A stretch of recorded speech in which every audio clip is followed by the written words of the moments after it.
E aí, meus amigos, tudo bem? Vamos nesse vídeo matar de vez o Instituto da Reconvenção.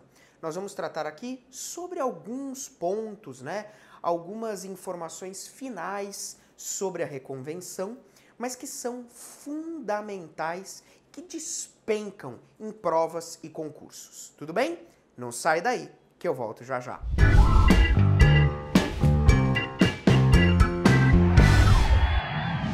Muito bem, meus amigos, então nós vamos agora trabalhar alguns aspectos importantes aí da reconvenção para fechar aí o nosso estudo sobre esse instituto que é mega importante, tanto na prática como para fins de provas e concursos públicos. Tudo bem? Vamos comigo para a tela para a gente organizar as nossas informações.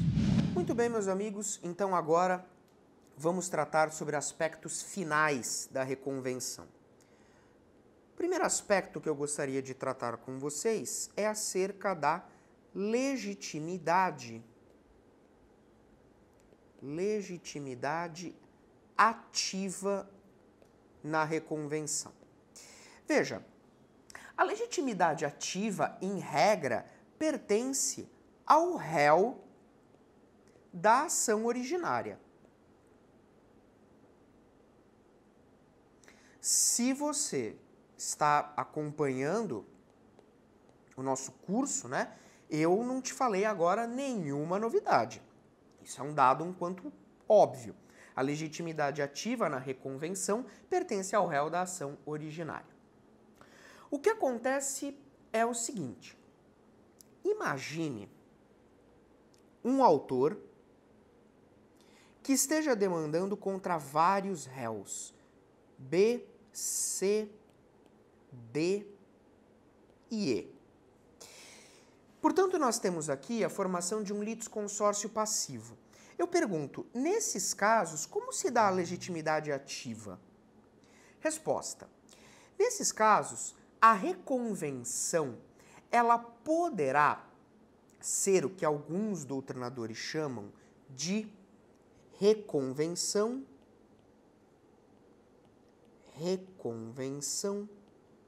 subjetivamente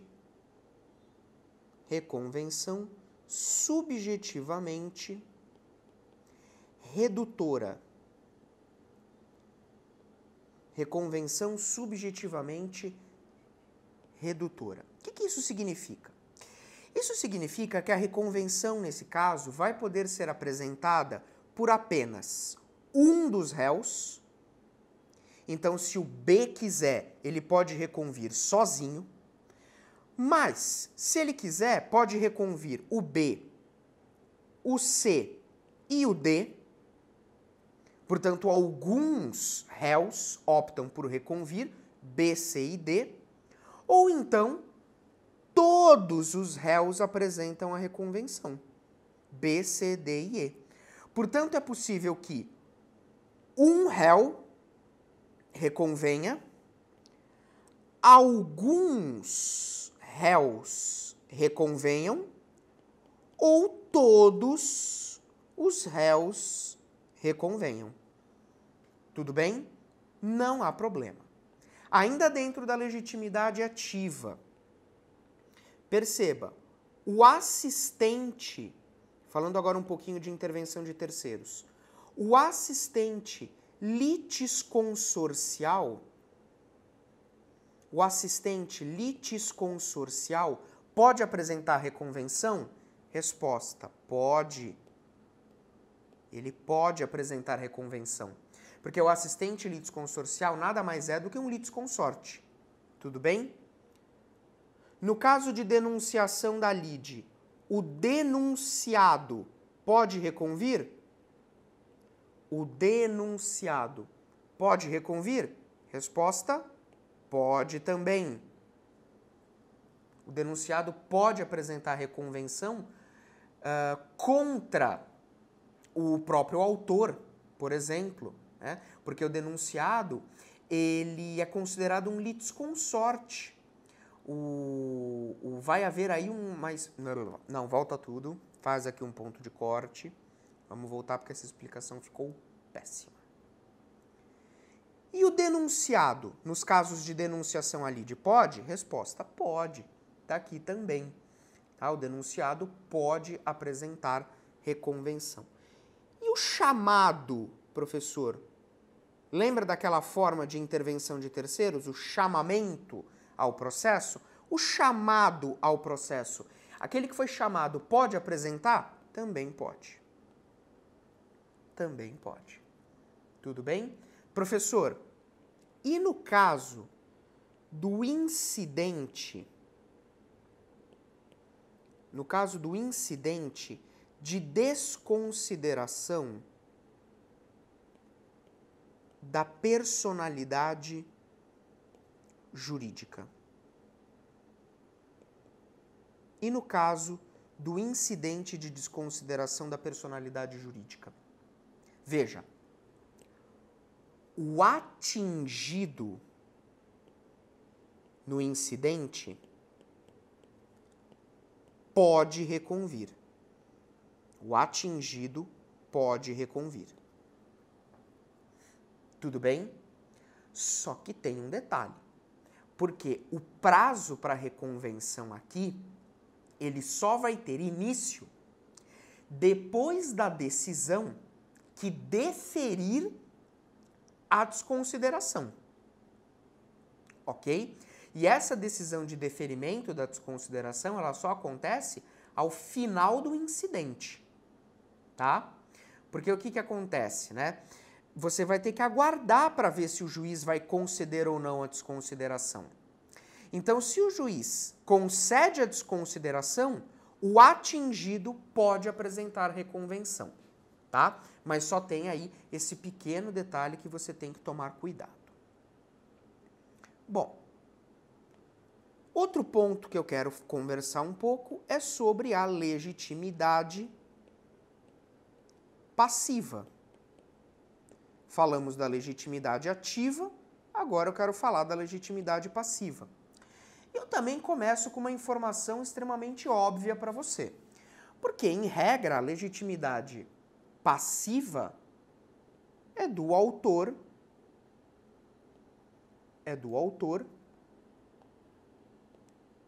da ação originária. Tudo bem? É do autor da ação originária. Ele que vai ser o réu da reconvenção. Muito bem. E aí vem aquela situação. E se eu tiver um litisconsórcio ativo? Então eu tenho A, eu tenho B, C, D e E. Todos eles ingressaram com uma demanda contra o F, que é o réu. Então eu tenho um litisconsórcio ativo. Pode haver aquela reconvenção que nós conversamos subjetivamente redutora? Resposta: pode. O F, ele pode apresentar reconvenção somente contra o A. Ele pode apresentar reconvenção contra o A, o B e o C. Ou ele pode apresentar reconvenção contra todos. Tudo bem? Não tem problema. Exatamente a mesma explicação que nós vimos. Tranquilo? Agora, só uma observação. Porque se eventualmente nós tivermos aí um caso de litisconsórcio necessário, aí eu vou ter que entrar eventualmente com uma reconvenção contra todos os autores, tá? Porque se eu tiver um litisconsórcio necessário, esse litisconsórcio necessário ele é obrigatório, tá? Mas aí isso é uma decorrência do regime do litisconsórcio, não da reconvenção, tá? Esquecendo aí o litisconsórcio necessário, em regra, eu posso reconvir somente contra o autor que eu quiser, tá? Ou contra um, ou contra alguns, ou contra todos. Muito bem. Outro ponto é aquilo que a doutrina chama de reconvenção. Reconvenção subjetivamente subjetivamente ampliativa. Reconvenção subjetivamente ampliativa, tá? Que nós já conhecemos, tá? Nós já conhecemos. Que é o seguinte: o réu pode reconvir formando um litisconsórcio com terceiro. Então, eles apresentam uma reconvenção em litisconsórcio. O réu e um terceiro. Tudo bem? Subjetivamente ampliativa, porque eu vou estar ampliando aqui as partes, né? O réu, que já era parte, e um terceiro que vai ser integrado dentro do processo. Só que o que acontece, né? Isso que eu não comentei no vídeo anterior, porque não era momento, estou deixando para comentar agora. Essa ampliação aqui, ela só vai ser possível em duas situações. Primeira hipótese, se eu tiver um litisconsórcio unitário, um litisconsórcio unitário entre o réu e o terceiro que estão reconvindo, tá? O réu reconvinte e o terceiro reconvinte. Se entre eles houver a formação de um litisconsórcio unitário, beleza. Ou, segunda hipótese, em que essa ampliação pode acontecer, se houver conexão da reconvenção com a ação originária. E aqui eu preciso que você preste muita atenção. Sabe por quê? Porque a gente trabalhou lá na aula de requisitos da reconvenção que para eu reconvir, essa conexão ela pode ser com a ação originária ou com os fundamentos da defesa. Só que aqui, essa conexão, ela obrigatoriamente tem que ser com a ação originária. Não pode ser apenas com os fundamentos da defesa.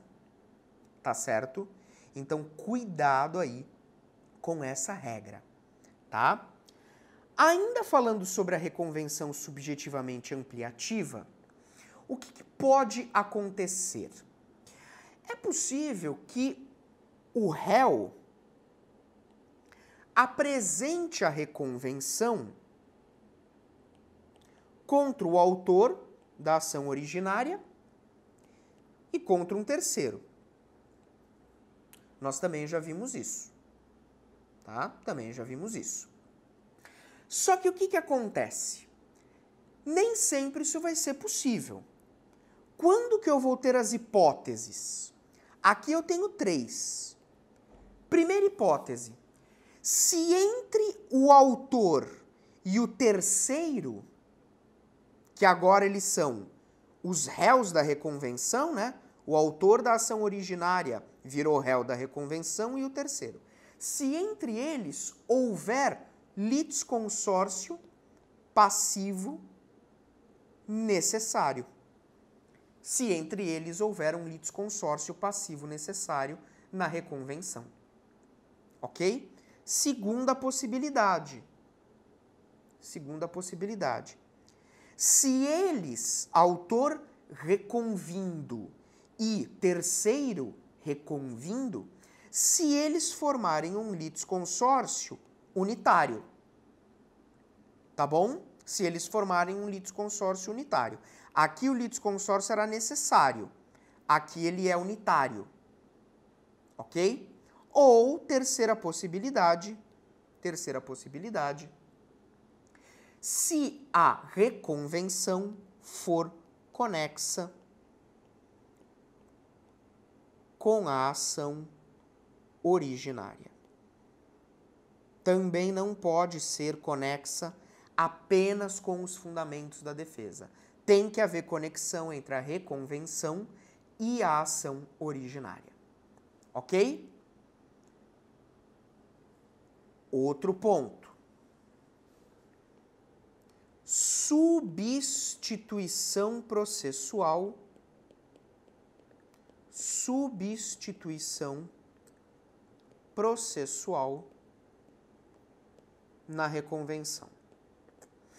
Aqui nós estamos com uma regra que o próprio Código Civil prevê, que é o seguinte: se o autor for substituto processual na ação originária, ele também precisa ser substituto processual na reconvenção. E se o réu é substituto processual na ação originária, na reconvenção ele também precisa ser substituto processual. Então, ação originária. Ação originária. Vamos imaginar que eu tenho o autor como substituto processual. Tudo bem? Na reconvenção,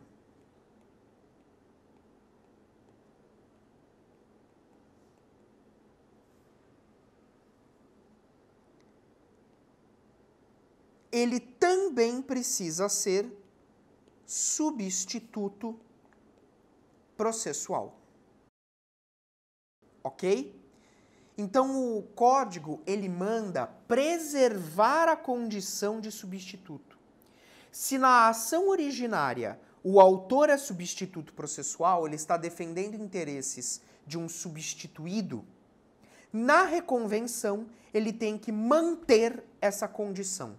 Ele tem que manter a condição de substituto na reconvenção. A mesma regra vale para o réu.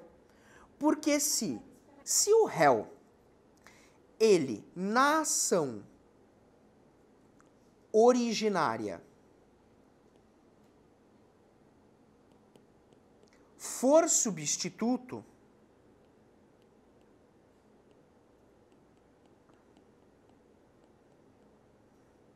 ele também precisa ser substituto na reconvenção.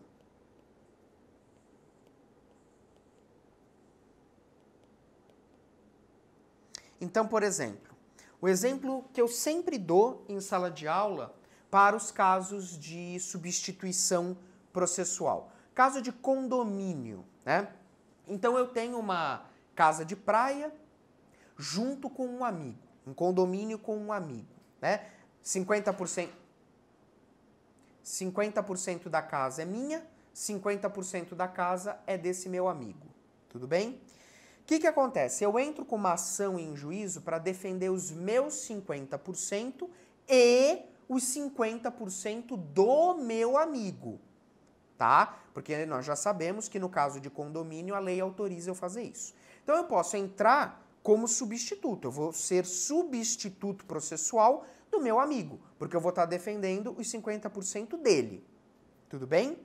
No caso, como eu sou autor na condição de substituto processual, na reconvenção eu vou me transformar em réu, preservando a condição de substituto processual. Ok? E a mesma coisa, se eu como réu na ação originária sou substituto processual, na reconvenção eu permaneço como substituto processual. Essa qualidade de ser substituto, ela não é perdida com a reconvenção. É isso que precisa ficar claro. Como último assunto, para a gente encerrar de vez o estudo da reconvenção, é a possibilidade da reconvenção sem contestação. Sem contestação. Que é uma previsão expressa do novo Código de Processo Civil. Né? Tá lá no artigo 343, parágrafo 6º. Então, o que acontece? Nós podemos ter uma reconvenção apresentada pelo réu sem contestar. Ok? Agora, veja, isso é uma previsão que na prática é muito raro. Por quê? Porque na prática, essa reconvenção sem contestação é um risco muito grande para o réu. Porque se o réu não apresenta contestação, ele tem que fazer uma reconvenção que seja capaz de já realizar a sua defesa. Então, na reconvenção sem contestação, a reconvenção ela vai servir para duas coisas: para defender o réu e para pedir. Porque o ideal, a regra geral qual é? Contestação é peça em que o réu se defende. Reconvenção é peça em que o réu pede. Esse é o ideal. Só que o código veio numa maluquice aí e disse que pode haver reconvenção sem contestação. Tá? Só que se eu não tomar cuidado e apresentar só a reconvenção, eu posso acabar sofrendo os efeitos da revelia, que aliás é o próximo assunto que nós vamos estudar. Tá? Porque revelia, eu já adianto para vocês, é falta de contestação. É falta de contestação. Para que eu reconvenha sem contestar e não seja declarado revel, eu vou precisar, dentro da minha reconvenção, me defender através dos fatos da reconvenção e já pedir. O que na prática é muito difícil de se fazer e extremamente arriscado. Vou dar um exemplo em que isso seria possível. Imagina o seguinte, imagina uma ação em que um condomínio ele ingressa contra um dos seus condôminos cobrando parcelas condominiais. Tudo bem? Então o condomínio entra com uma ação contra o condômino. Condomínio entra com uma ação contra o condômino, dizendo assim, ó, você não pagou as parcelas referentes a janeiro, fevereiro e março, tá? Você não pagou os condomínios referentes a janeiro, fevereiro e março. O réu vem, não contesta, mas apresenta a reconvenção, dizendo o seguinte, olha, eu paguei os meses de janeiro, fevereiro e março e apresenta os recibos. Ó, os 3 meses estão pagos. E aproveitando, como vocês estão me cobrando indevidamente, eu quero pedir a repetição do indébito. Eu quero que agora vocês me paguem em dobro o que estão me cobrando indevidamente. Isso é um exemplo. Na reconvenção, qual é o pedido que eu estou fazendo? Repetição de indébito. Só que os próprios fatos da reconvenção já servem como defesa, porque eu estou mostrando que eu paguei janeiro, fevereiro e março. Isso seria um caso, um exemplo possível. Mas você repara que nesse caso eu estou diante de uma ação muito simples, de um pedido muito simples. Então até poderia ser cogitável essa reconvenção sem contestação. Mas na prática isso é perigosíssimo. Porque se o juiz não entender dessa forma, mesmo você tendo apresentado reconvenção, o juiz aplica os efeitos da revelia e aí vai gerar uma dor de cabeça imensa para o réu. Essa previsão, ela serve muito mais para cair em provas e concursos do que para ser utilizada efetivamente na prática, tá? Então, para fins de provas e concursos, saiba que é possível reconvir sem contestar. Meus amigos, encerramos as tratativas sobre a reconvenção. Eu sei que o tema é complexo, né? A reconvenção, ela deixa o processo mais difícil, porém, eu estou sempre aberto para sanar dúvidas. Se você tiver qualquer problema, manda para mim a tua pergunta que eu respondo o mais rápido possível. Tudo bem?